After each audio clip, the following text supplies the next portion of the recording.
Hi hello 12th മാച്ചിലേക്ക് വീണ്ടും സ്വാഗതം. അങ്ങനെ 2025 ആദ്യത്തെ തോൽവി നേരിട്ടിരിക്കുകയാണ് കേരള ബ്ലാസ്റ്റേഴ്സ്. ഈ വീഡിയോ ആ മാച്ചിൻ്റെ ഒരു പോസ്റ്റ് മാച്ച് ടോക്ക് ആയിരിക്കും. മാച്ചിൽ നമ്മുടെ ഡിഫൻസിൻ്റെയും മിഡ്ഫീൽഡിൻ്റെയും ഉള്ളിലുള്ള ഒരു പ്രശ്നം കണ്ടെടുത്തൊരു മാച്ച് തന്നെ നമുക്ക് പറയാം. കഴിഞ്ഞ മാച്ചുകളിൽ നിന്ന് സെയിം ഫോർമേഷൻ, അതായത് സസ്പെൻഷൻ ഉള്ള ആളെ റീപ്ലേസ് ചെയ്ത് ഇറക്കുന്ന സെയിം ഫോർമേഷൻ്റെ ഒരു പ്രോബ്ലം ആണ് കാണിച്ച് നമുക്ക് ഈ ഒരു മാച്ചിനെ പറയാം.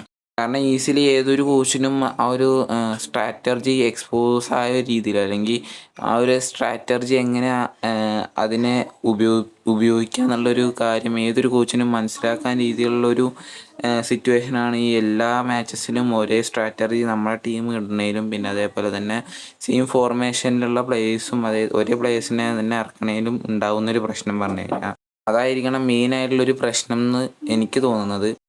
പിന്നെ ഫസ്റ്റ് ലെഗിൽ 2-1 സ്കോർ ലൈനിൽ നമ്മളവരെ തോൽപ്പിച്ചു. സെയിം സ്കോർ ലൈനിൽ നമ്മളെ അവർ തോൽപ്പിച്ചിരിക്കുകയാണ്.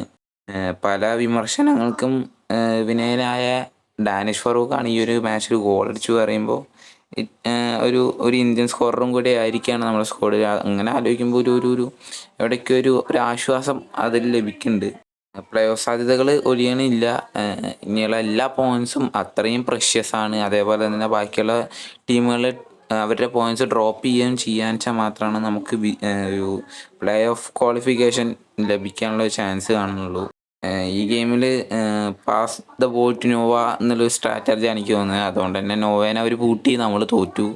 ലൂണാടൊക്കെ എഫേർട്ട് കാണുമ്പോൾ ശരിക്കും വിഷമമുണ്ട്. പുള്ളിക്കാരന് വേറൊരു ടീം എങ്ങനെയായാലും ഡിസർവിങ് ആണ്. പക്ഷേ എന്തോ ഒരു വിഷമം ആളെ കാണുമ്പോൾ.